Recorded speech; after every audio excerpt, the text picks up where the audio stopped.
আসসালামু আলাইকুম সম্মানিত দর্শক, আপনারা অনেকে অবগত আছেন যে প্রতারক কখনো সুখী হতে পারে না। এটাই সত্য। প্রতারক প্রতারণা করে যে সমস্ত সম্পদের পাহাড় বানায়, ওই সম্পদ কিন্তু প্রতারক কখনো ভোগ করে যেতে পারে না। আর যদিও ক্ষণিকের জন্য কিছুটা ভোগ করে, কিন্তু শেষ বয়সে এসে ওই প্রতারকের কিন্তু এই দুনিয়াতে পূর্ণ বিচার হয়। ওই বিচারটা হয় আল্লাহর পক্ষ থেকে। কোনো প্রতারক যখন অবৈধভাবে প্রতারণা করে, কারো প্রতি জুলুম করে, অন্যের হক ছিনিয়ে এনে সম্পদের পাহাড় করে, ওই প্রতারকগুলোকে আপনি বেশিরভাগই শেষ বয়সে ওই সম্পদ ভোগ করতে আল্লাহ পাক দেয় না। ওটা আল্লাহ পাকের ওয়াদা। ওই প্রতারকগুলোকে বেশিরভাগ সময়ে পাবেন আপনি বৃদ্ধাশ্রমে, আর নয়তোবা বাড়িতে কোনো এক অবহেলিত মানুষ হিসেবে, আর নয়তোবা ওই প্রতারক যদি মৃত্যু গ্রহণ করার পরে দেখবেন তার ওই অবৈধ প্রতারণা করে যে সম্পদ জোড়াইছিল, ওই সম্পদগুলো ভাগাভাগির জন্য ওনার মৃত্যুর লাশটা নিয়ে ওনার সন্তানেরা দেখবেন টানা হেঁচড়া শুরু করবে। এটাই প্রতারকের দুনিয়ার শাস্তি। আর মরার পরের শাস্তি তো কে করতেছে।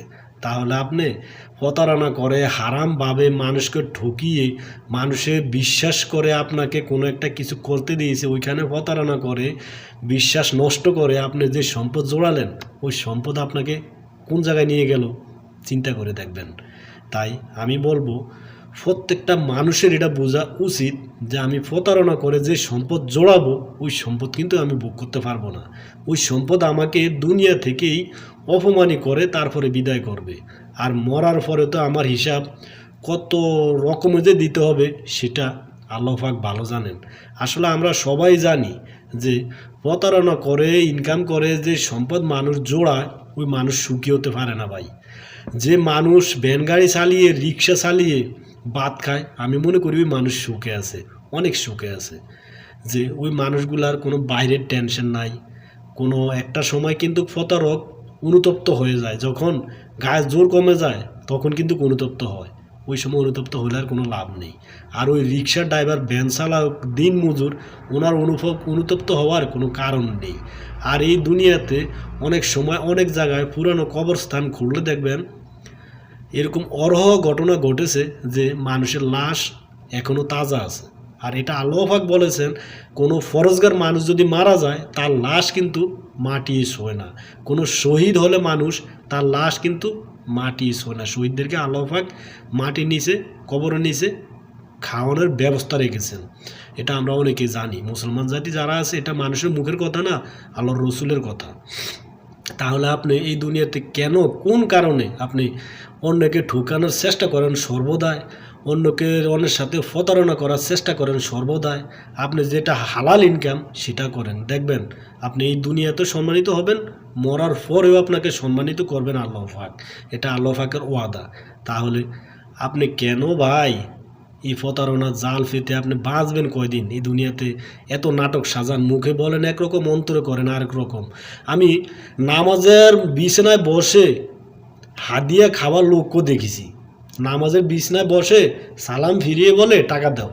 কোনো একটা কারণে আমি কোনো একটা সরকারি এই আপনার প্রতিষ্ঠানে বাংলাদেশে বিচারের জন্য গেছিলাম সমস্ত প্রমাণ নিয়ে, কিন্তু বিচার তো পাই না, উল্টো নামাজের সালাম ফিরিয়ে বলে টাকা দাও। তখন আমি ওইখান থেকে বলছিলাম, স্যার আমার আর বিচার লাগবে না, আলহামদুলিল্লাহ বিচার পাইছি। তো এই হলো আমাদের অবস্থা। আশা করি আমার কথাগুলো আপনারা বুঝতে পেরেছেন ভাই। সবাইকে একদিন মরতে হবে, এটা মাথায় রাখবেন যে আপনার গায়ে এখন অনেক শক্তি আছে, আপনার অনেক ক্ষমতা আছে, আপনার অনেক জোর আছে, আপনার অনেক জনবল আছে। আপনি ওই জনবলের শক্তি দেখিয়ে, শক্তি খাটিয়ে আপনি প্রতারণা করতেছেন, মানুষকে বোং বাং বুঝিয়ে মানুষকে ঠকাইতেছেন। ওই ঠকানো যে সম্পদগুলো আপনি জোড়াইতেছেন, আপনি কি আদৌ সম্পদগুলো ভোগ করতে পারবেন? আপনি কি সারা জীবন অমর হয়ে এসেছেন? আপনি মরে যাবেন, আজ হোক কাল হোক। এই দুনিয়াতে আসার সিরিয়াল আছে, যাওয়ার কোনো সিরিয়াল নাই। এখনও সময় আছে ভাই, আল্লাহকে ভয় করুন।